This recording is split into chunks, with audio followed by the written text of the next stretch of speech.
शेतकरी बांधवांनो, या हंगामात जर गव्हाची लागवड केली असेल तर हा व्हिडिओ शेवटपर्यंत नक्की पहा आणि पुढील 2 गोष्टी अवश्य करा।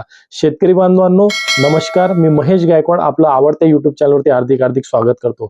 शेतकरी बांधवांनो, सध्याच्या काळात काही शेतकऱ्यांचा गहू जो आहे हा 25 ते 60 दिवसाच्या कालावधीत आहे आणि अशा कालावधीमध्ये आपल्याला दुसरी फवारणी गव्हाला करणं आवश्यक आहे आणि त्यासोबत गव्हाचा दुसरा डोस देणं ही आवश्यक आहे।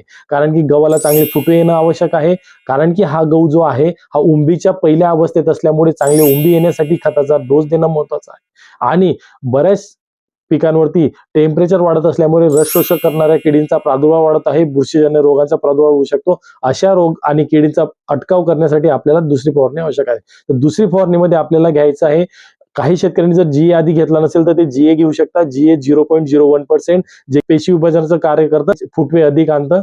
नंतर त्याच्यात घ्यायचं आपल्याला 1261, हे आपल्याला घ्यायचं 15 लिटर पाण्यासाठी 100 ते 150 ग्रॅम। त्यासोबत आपल्याला घ्यायचं एक चांगलं बुरशीनाशक, आपण साप किंवा मॅन्कोझेब हे सुद्धा घेऊ शकतो, ते आपण 15 लिटर पाण्यासाठी 25 ते 30 ग्रॅम पर्यंत घेऊ शकतो। त्यासोबत आपल्याला एक चांगलं कीटकनाशक घ्यायचं आहे, त्याच्यात आपण रोगार ज्याला डायमेथोएट म्हणतो तेही आपण घेऊ शकतो, ते 25 ते 30 ml पर्यंत घेऊ शकतो 15 लिटर पाण्यासाठी।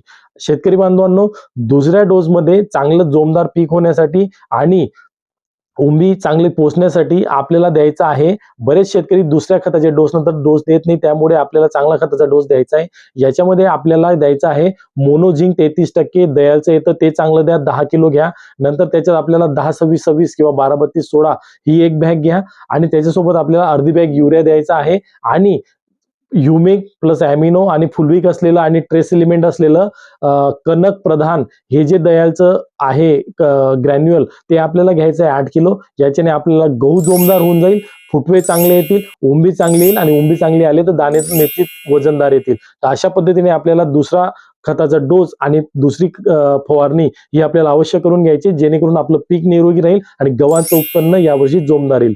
हा व्हिडिओ तुम्हाला कसा वाटला? जर आवडला असेल तर नक्की चॅनलला लाईक करा, सबस्क्राईब करा आणि आपल्या गहू लागवड करणाऱ्या शेतकऱ्यांसोबत नक्की शेअर करा। धन्यवाद।